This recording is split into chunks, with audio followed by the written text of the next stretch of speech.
I've noticed a few people in the comments getting very confused whenever I talk about early Valorant events. If you're one of these people, don't feel bad. The way the Valorant format worked at the start was very convoluted and annoying, even for the players. It got better in 2022, but still wasn't perfect. Then they finally fixed it all for franchising, except for the fact that lock-in cut out half of the season.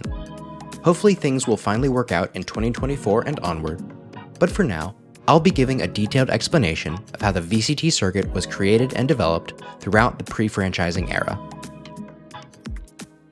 But first, I need to establish some important context about what a Valorant match is. For those of you already familiar, here's some Subway Surfers gameplay. In the current rule set, a Valorant match pits 2 teams of 5 players against each other. Before the match, the teams will decide which of the 7 maps will be played. If it's a best of 1, the teams will take turns banning maps until only 1 map remains.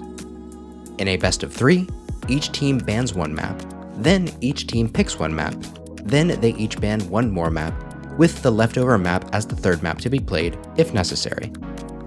In a best of 5, each team gets to ban 1 map, then they take turns picking the order in which they will play the 5 remaining maps. If Team A was the team that picked, let's say, Split, then Team B gets to choose which side they get to start on, attackers or defenders. The attacker's objective is to either kill all of the defenders or plant the spike onto one of the 2 or sometimes 3 spike sites. If they plant the spike, they must then protect it from the defenders for 45 seconds, at which point it will explode.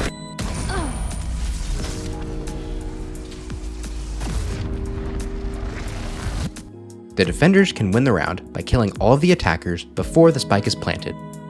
Once the spike is planted though, the defender's only win condition is to defuse the spike. It doesn't matter if they kill every attacker.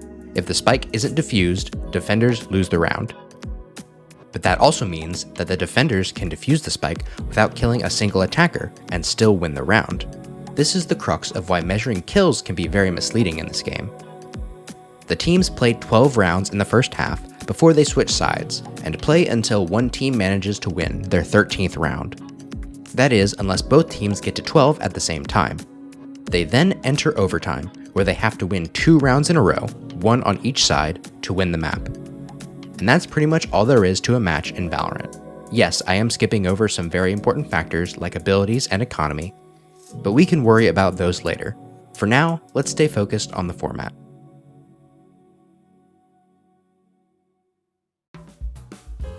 The first year of Valorant was unfortunately fully online for obvious reasons.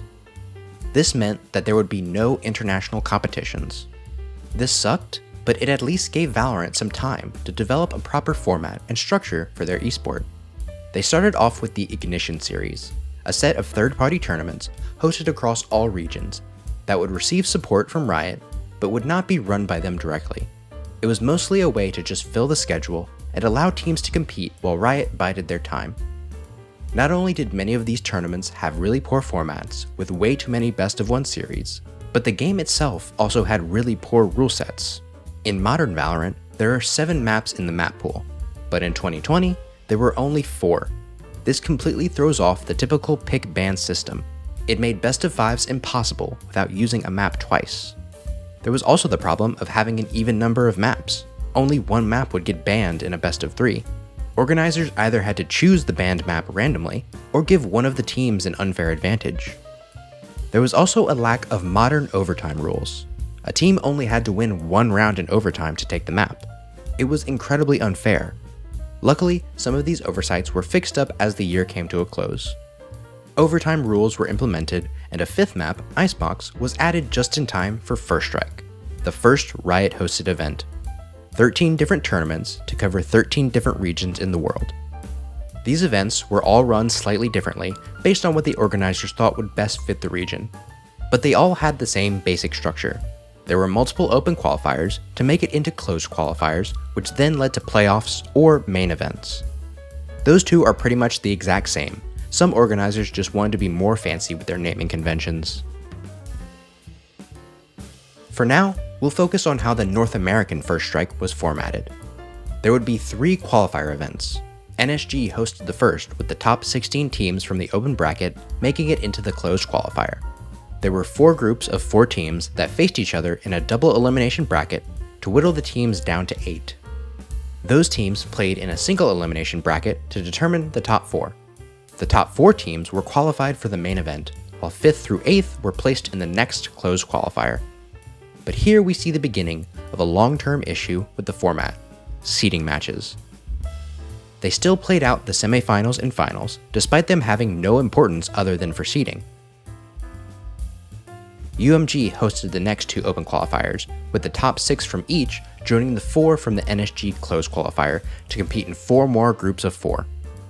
The top 8 of those went into another single elimination bracket with even more seeding matches to determine another top 4 to round out the 8 teams in the main event. And so, after all these qualifications, the main event was just another single elimination bracket. A couple of players had gripes with this, complaining that the bracket wasn't double elimination, but considering how many games had to be played to even get here, those complaints weren't taken too seriously yet. The only major difference in the European First Strike was that they skipped out on the seeding matches, but loved best of ones.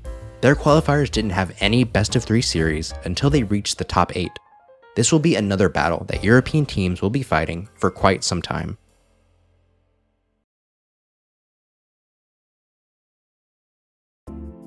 So far, that gives us 4 big issues still disrupting the Valorant scene. 1. We still only have 5 maps. 7 maps is the sweet spot, but maps take a long time to make, so we just have to be patient for this one. Number 2. There are too many best of 1s, especially in Europe.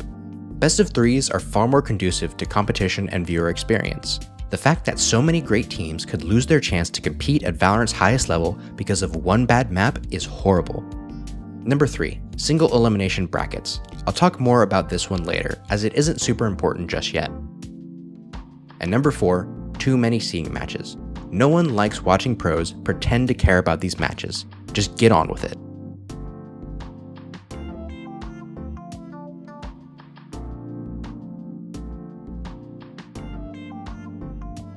"2021 would be the start of the Valorant Champions Tour, a circuit hosted fully by Riot that would finally introduce international competition into Valorant. There would be 3 stages of regional challengers events, then 3 international Masters tournaments, before capping off the year with Champions. Masters 1 wouldn't get to be international because COVID restrictions were still making things difficult, but it's still a good start. The first event in Stage 1 was Challengers 1. It consisted of a 128-team open bracket qualifier, with the top 8 teams making it into the main event. However, the top 8 teams still had to finish out the open bracket. That means even more seeding matches. After those matches, the 8 teams were reseeded into a double elimination bracket. The top 4 teams in this main event bracket would finally qualify for the Challengers 2 main event. That's right, they didn't even qualify for the actual event. They just qualified for the next qualifier. They still had to play 3 more seeding matches as well, with the final being a best of 5. But it wasn't your normal best of 5. Since Immortals came in from the upper bracket, they got a 1-map advantage going into the series. Obviously, teams that make it into the grand final through the upper bracket deserve to have some kind of advantage, but just giving them a default victory on the first map is very unfair and makes the viewing experience far worse. The Challengers 2 qualifier would luckily cut out a lot of the pointless seeding matches, allowing the top 4 teams to head straight into the Challengers 2 main event. The top 4 teams in the Challengers 2 main event would finally qualify for Masters 1, while the bottom 4 teams were given spots in the Challengers 3 main event. They would face the top 4 teams from the Challengers 3 open qualifier. The top 4 teams in this bracket would qualify for Masters 1, finally bringing an end to all of the qualification tournaments. All that's left is Masters 1, an 8-team double elimination bracket. They also removed the 1-map advantage for the grand finals. Overall, Masters 1 in NA was a much better ending than First Strike. But that's just one of the 9 different Masters 1s. Some regions, like Japan, followed the same format as NA. Others, like Southeast Asia and Brazil, were still not big fans of double elimination brackets. Turkey, CIS, Europe, and Korea decided to run a double elimination group stage to whittle the teams down to 4 before the final bracket. and LATAM decided to go a step further than that by whittling the teams down to just 2. I know I wasn't annoyed at the inconsistencies between regions before, but it's starting to get on my nerves. Luckily for me, it's now time for Stage 2, which will culminate in Valorant's first international tournament in Reykjavik, Iceland. Qualification will follow a similar sequence as last time, except for most regions cutting out the third challengers. The regional competitions would still end with an event like Masters 1, but it would now be called Challengers Finals, unless you're in Europe, CIS, or Turkey. They get the EMEA Challengers Playoffs, where they all get to compete together. Still, there was no reason to call it playoffs when everyone else was calling it finals. Even SEA, which combined 6 smaller regions, kept the finals name. EMEA just had to be different, I guess. Also, Korea just had challengers. Not 1 or 2 or finals, just challengers. They didn't even have an open qualifier bracket. Korea was really struggling to fill out open qualifiers due to lack of teams, so I guess this was their best option. But with qualifications out of the way, we can finally talk about Masters 2 Reykjavik. Let's start with the regional slot allocations. We have NA, EMEA, and Brazil with 2 slots. Then we have LATAM, Korea, Japan, and SEA with 1 slot each to round out the tournament with 10 teams. Wait, 10 teams? How the hell are they gonna run a tournament like that? Oh no. Oh god no, it's horrifying. Why do Japan and LATAM get put further behind in the bracket than Korea and SEA? Why does Brazil have both of their teams further in the upper bracket while NA and EMEA's second seeds get put further back? Yes, I know we have COVID restrictions, and we don't really have the comparative strength of the regions yet, but this can't be the best option, right? What if they ran 2 groups of 5, or maybe some sort of Swiss-style bracket like CS runs? No, those would take way too long. We can't just keep these teams in Iceland for an entire month and force them to play matches every day. I guess this really might be the best option for a 10-team tournament then. This monstrosity will be etched into the Valorant history books forever.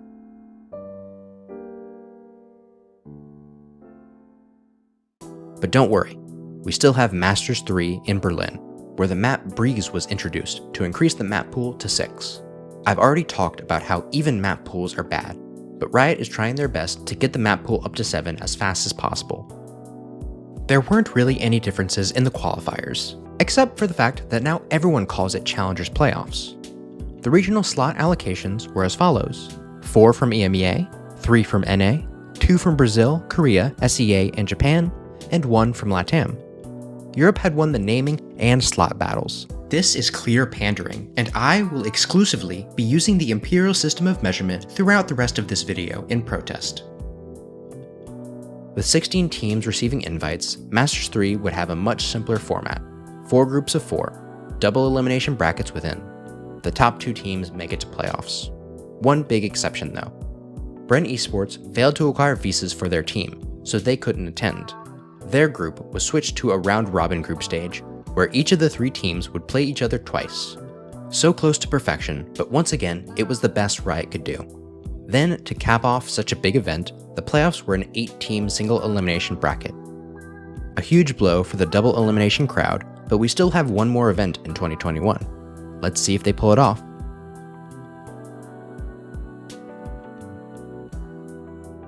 Champions is the tournament with the most prestige in the Valorant circuit. Of all the tournaments to get it right, this would be it. Qualification for Champions would be based on circuit points. Teams acquired points throughout the year based on how well they placed during each stage. Teams that had made it into international events got way more points from those results than just regional ones. The winners of Masters Berlin, the top 2 teams from EMEA, NA, Brazil, and SEA, and the number 1 teams from Japan, Korea, and LATAM got spots at Champions. The remaining 4 slots were given to the winners of the 4 LCQ tournaments. NA LCQ featured the top 8 teams that weren't already qualified, and almost featured 2 teams from Oceania, but that plan fell through. EMEA LCQ featured the top 7 teams from EMEA, and 1 team from Strike Arabia. South American LCQ featured 4 teams from Brazil, and 4 teams from LATAM. And APAC LCQ featured 3 Japanese teams, 3 Korean teams, and 3 SEA teams. The winners of the 4 LCQs got to fill out the final 4 slots at Champions in 2021. The group stage and playoffs at Champions would be the exact same as Masters Berlin, meaning that the playoffs would unfortunately be single elimination once again. Honestly, that was a pretty big letdown. I understand that Riot still has the argument of not wanting to keep the teams around for so long, but lower brackets are some of the best parts of esports. Seeing a team stumble at the start, then pull off a miracle run through the lower bracket is what fans dream of. We did finally see Valorant's 7th map, Fracture, enter the map pool at the event. The map pool will continue to change over time as new maps are added and adjusted, but filling out the map pool was a big issue that has finally been resolved. And so, the first year of Riot-hosted Valorant events came to a close. There are still tons of things that need to be fixed, but I have to admit, we've come a long way since the mess of First Strike, and it's only going to get better from here.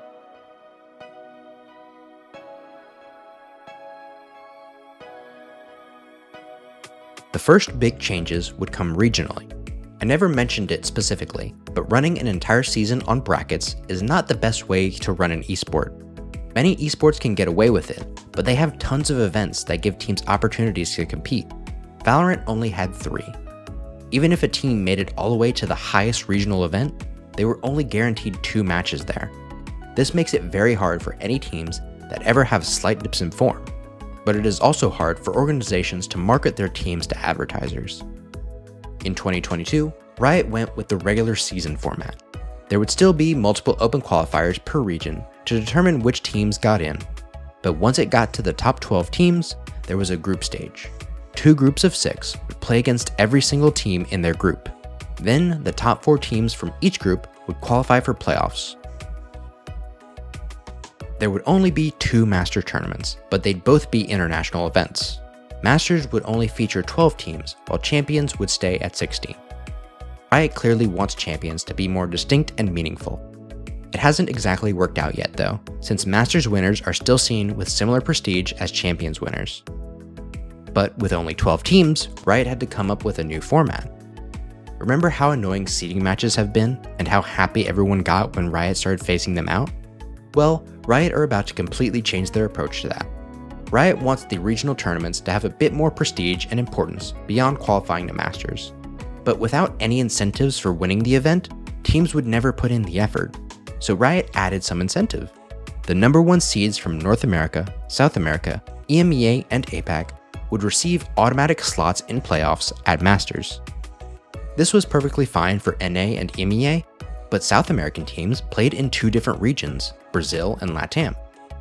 Both regions got to send their 1 seeds to Masters, but they shared a 3rd slot, which would go to the winner of a match between each region's 2nd place teams. However, this match had far more impact than that. Whichever region was the winner of that match would get their first seeded team put into playoffs. This is why Loud, the runner-ups at Reykjavik, got put back into groups at the following Masters in Copenhagen. A LATAM team won the cross-regional match, so Leviathan, who had never attended an international event before, got the automatic playoff spot. It's a similar situation in the East. Regions like Japan and Korea only got slots in groups, while the APAC region, which was a combo of multiple countries, got the slot in playoffs. Korea and Japan were effectively punished for having larger player bases in the region. The remaining 8 teams would play through the same group stage brackets to determine the final 4 teams in playoffs. And finally, we get to see the best change to the format yet. Playoffs at Masters are finally double elimination. This change immediately paid off, with Zeta Division having a crazy run in the lower bracket, and Optic rebounding in the lower bracket to take down Loud in the grand finals. Then, in Copenhagen, we had FPX, who lost to Fnatic while playing with a sub, then ran through the entire lower bracket to win the event.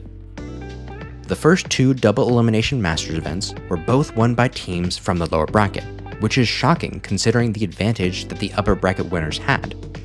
Instead of the typical map pick ban system, the upper bracket team was allowed to ban 2 maps, meaning they had full control over which 5 maps would be played. The only influence the lower bracket team had was in the order. Qualifying for Champions this year would still be based on points, but the points were far more consistent since there were only 4 events where teams could receive those points. EMEA, NA, and APAC would have 2 slots, and Brazil, Japan, Korea, and LATAM would have 1 slot. APAC LCQ would no longer feature Japanese and Korean teams, so APAC LCQ would feature 9 teams and 1 Oceanic team. Japan and Korea would each get 3 slots at the East Asia LCQ, where they would face off against the top 2 Chinese teams. Champions would have the same format as expected, with 4 groups of 4 and a double elimination playoff bracket. There weren't any crazy lower bracket runs this time, as Loud took home the trophy. There was a small hiccup in the FPX exit match due to a turret bug. It was a very minor bug that caused the turret to shoot in the wrong direction. It surely happened in countless matches prior to this. FPX won the round and the series, but Riot decided to call the teams back to replay that round because of the bug. That is not how it should have played out. There have been countless bugs in VCT matches that were just never noticed by the audience. The players had to just suck it up. But the fact that the audience saw it happen so directly prompted Riot to take action that they would have never taken otherwise. I don't care what the rules said Riot was allowed to do. It's a ruling that cannot be given fairly to every team that experiences a bug, so it should not be a ruling at all. Sorry, I got a little bit off track with that story. I was just reminded of it while researching and got annoyed at it all over again. Other than the turret bug controversy, 2022 was a great year for Valorant. We finally had a consistent schedule, with all of the kinks finally ironed out of the format, and a perfect blueprint to map out the future of Valorant as we begin the transition to franchising. Back at First Strike, Valorant was split into 13 different regions. At Masters 1, we dropped down to 9.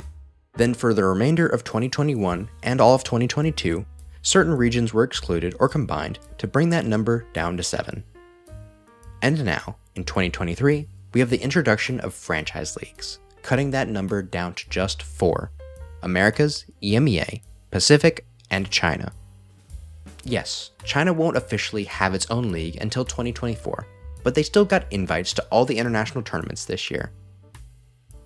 But we won't worry about the format they had for their tournaments this year, since it wasn't hosted by Riot directly. The 3 other leagues would have 10 partnered teams each. To start off the year, Riot decided to host Lock-In, a massive 32-team single elimination tournament featuring all 30 partnered teams and 2 teams invited from China. This is obviously not a great format at all, but is how Riot wanted to showcase franchising to the world. They also needed a bit more time to get the leagues organized, so just shoving all the teams into a bracket is the best we're gonna get. For the regular season splits, teams would face each other once a week until every team had played each other. Then, the top 6 teams would qualify for playoffs, with the 1 and 2 seeds getting slotted further in the bracket. The teams that lost in the first round of playoffs would drop to the lower bracket, where they would play against the teams that lost in the second round of playoffs. Those teams weren't forced to rematch the same opponent they had just beaten, but they did gain 0 advantage for getting further in the bracket. I think adopting the LCS playoff format, with the 7th and 8th seeds in the lower bracket, is the way to go to fix this problem. The top 3 teams from Americas and Pacific would earn slots to Masters Tokyo, while EMEA got to send 4 teams thanks to Fnatic winning Lock-In. China would get the last 2 slots and Tokyo would be run about the same as last year's Masters. The only difference was that the 2 seed from EMEA would get a free slot in playoffs along with the 3 other 1 seeds. That 2 seed should really be thankful for Fnatic's win at Lock-In. Oh look, Fnatic is that 2 seed. What a coincidence. Champions 2023 would have the top teams from the 3 leagues, with Na'Vi, the MEA team that did the worst at Tokyo, having to go back to the last chance qualifier. Since Fnatic won Tokyo, EMEA got 2 slots from LCQ, while EMEA and Pacific got 1 slot. China got 3 slots, but they didn't receive any automatic slots from Tokyo. Champions 2023 would follow the exact same format as last year from here on out, and we have now reached the present. As far as what the future holds, there is a lot we don't know. We know there will be 2 splits with 2 Masters events, one in Madrid and the other in Shanghai. Shanghai will have a full set of 12 teams, like a typical Masters, but Madrid will only have 8. Is Riot trying to cut some costs? Are they trying to devalue Masters tournaments even more to make champions have more prestige? We also don't know how circuit points will be calculated, or if circuit points will be used again at all. We also don't know exactly how the Chinese league will be incorporated into Masters and Champions. But other than that, everything else about the format is set in stone. After 4 years of competition, Riot has developed a fairly robust system. there's really not much left to complain about.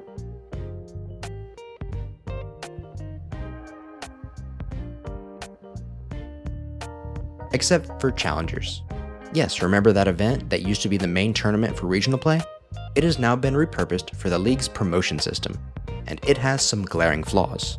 The season ended in early July, leaving the teams with a 6-month break with nothing to compete for.